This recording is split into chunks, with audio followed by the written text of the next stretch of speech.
For Selkirk, Interlake, Eastman. Well, thank you, Mr. Speaker, and it is indeed a pleasure and an honor to rise today to speak on Bill C-306. And I have to thank my colleague, the member from Edmonton, Griesbach, for his hard work and research on this bill and for the work that he's done with the Tatar community across Canada and indeed even in Crimea itself. You know, it is unfortunate that these horrific events have occurred over history, but I think it is the responsibilities of us as parliamentarians today to recognize these human rights abuses, to recognize these genocides, and to commit ourselves as parliamentarians to making sure that we're on the record in condemning those actions. You know, one of the greatest speakers that I think ever graced a Westminster Parliament was Prime Minister Winston Churchill. And he said, those who fail to learn from history are doomed to repeat it. And what we're doing in Bill C-306 today is looking at the atrocities that were committed and perpetrated by Joseph Stalin, the NKVD, and the Soviet Union and all of their thugs in orchestrating this genocide against the Crimean people, but also relating it to how history is repeating itself today in the Crimean Peninsula under the leadership of Vladimir Putin, as he tries to systematically degrade and reduce the ethnicity of the indigenous people of Crimea, the Tatars. You know, I've had many opportunities to travel to Ukraine, and I've had many opportunities to meet these great people here in Canada and in Ukraine. And I can tell you that the Tatars are just some of the gentlest, most beautiful people that you'll ever speak to, and represent no threat to anyone. They cherish what they have, and yet through history, especially under Russian and Soviet rule, have been targeted and murdered through various acts carried out by Russia or the Soviet Union. If you just want to look at what happened under Joseph Stalin and his communist regime, it doesn't only include what happened in 1944. Shortly after the Bolshevik Revolution, the Soviets denounced and refused to recognize the independent Republic of Crimea, of the Tatars.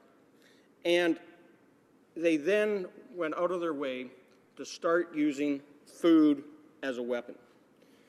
Now, I'm quite proud of the fact that this Parliament unanimously supported my private member's bill in 2008 to recognize the famine of 1932-33 in Ukraine and other areas of the Soviet Union, the Holodomor, as a genocide, and that we would have the last Saturday of every November as the National Holodomor Memorial Day. Now, it is very important that we recognize the fact that there was more than just the famine of 1932-33. There was the famine of 1920 and 21, 32-33, and there was another one that was conducted in around 1954. In the first two cases, Holodomor 1920-21 and 32-33, the Crimean Tatars were targeted, and they suffered greatly. In the Holodomor of 32-33, where we saw roughly 7 million people in and around Ukraine that starved to death in about 15 months, you know, what we witnessed on the peninsula and what has been clearly documented is that half the Crimean Tatar population were starved to death, that their homes were raided and invaded, that all their food stocks, all their farm livestock, all their produce that they had, anything that they had canned or put into storage was taken out of their homes, taken out of their villages, and they were forced to starve to death, a forced famine.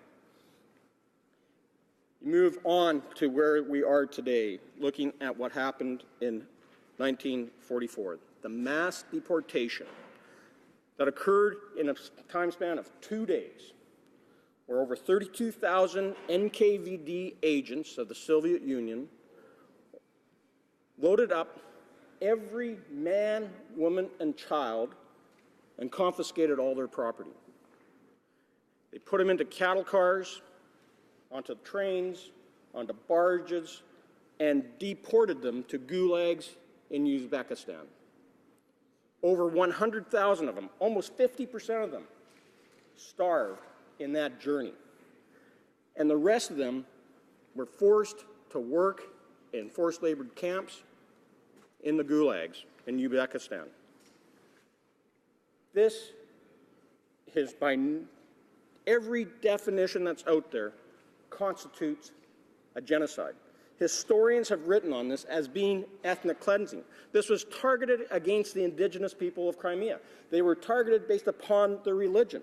And as it was already noted in speeches today, that they took over their mosques, the Russians converted them to theaters, they took all their homes and handed them over to those that were faithful to the Bolsheviks and the Communist Empire, and ultimately what we have is a genocide. If you look at Raphael Lemkin, the individual who coined the term genocide, an individual who lived through and witnessed the Holocaust, where he lost 49 of his own family in the Holocaust, who witnessed the Holodomor and spoke about Holodomor at great length as the Russification of the Ukrainian people. And that's exactly what was happening in Crimea, and he also witnessed this. And that helped him inform his opinion on what constitutes a genocide. And as it's already been read in, but Article 2 of the Convention on the Prevention of the Punishment on the Crime of Genocide, 1948, as authored by Raphael Lemkin, who was a Russian subject before the Holocaust, got out of Poland and has some family members in Lithuania and were able to get to Sweden and ultimately to America. But it says it's killing, there's different ways to look at it, but you're being targeted because of your national, ethnical, racial, or religious groups. So we're talking about the Tatars, religion, Muslim. And of course, we're very much a minority based upon their religion. Their ethnicity, and their, as being the indigenous people there, were Tatars. And again, they were the minority in the region.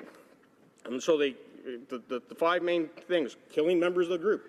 Well, they killed half of them, causing serious bodily harm or mental harm to the members of the group. I tell you, you pick up everybody, throw them onto trains and barges, and move them down into Uzbekistan.